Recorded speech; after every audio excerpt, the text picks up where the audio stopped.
Hello সবাই, কেমন আছো? তো আজকে আমি মানে অনেকদিন পর ভিডিও দিতেছি। আর হচ্ছে দেখো কি সুন্দর সুন্দর ফুল, তাই না? এত সুন্দর ফুলগুলা আমার মা জানো কি সুন্দর করে চাষ করছে। সরি, মানে আর কি কি জানি করছে। যাই হোক, মানে আম, পানি টানি দিছে, বুঝছো? পানি টানি দিয়ে এত সুন্দর করে একটা ফুল বানাইছে। তো মানে ফুল টুল আর কি করছে, মানে গাছপালা আর কি যত্ন নিচ্ছে। আর এখানে দেখো আমি হচ্ছে কি সুন্দর করে অলিভ অয়েল মাখতেছিলাম, বুঝছো? একটু ভালো করে অলিভ অয়েল মাখতে হয়, বুঝছো? ভালো করে মাখতে হয়। তা আমি এই যে এখন একটু অলিভ অয়েল মাখলাম।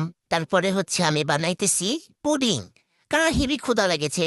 আর আমি একটু খাই, তুমি তো জানো খেতে পছন্দ করি, একটু ফুডি।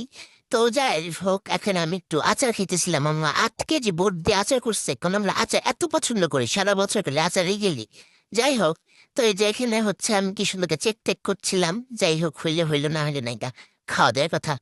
দুইটা দিন ডিম দিছিলাম, বুঝছো? আর ভিডিওটা করতে ভুলে গেছি, তোমরা আবার মাইন্ড করো না। তো দেখো এখানে কি সুন্দর করে আমি বানাইছি। তোমরা একটু বানাই নিও, বুঝছো? অনেক মজা। আমি ভিডিও দিব নি একদিন, তোমরা যদি চাও একটু কমেন্ট টমেন্ট করো। দেখো তো কেমন হয়েছে। তো আজকের ভিডিওটা আমি কি বলবো, অনেক কষ্ট মষ্ট হয়ে করছি, কারণ অনেক সর্দি কাশি টাশি। তো যাই হোক, বাই বাই, কেমন মানে ভালো থেকো।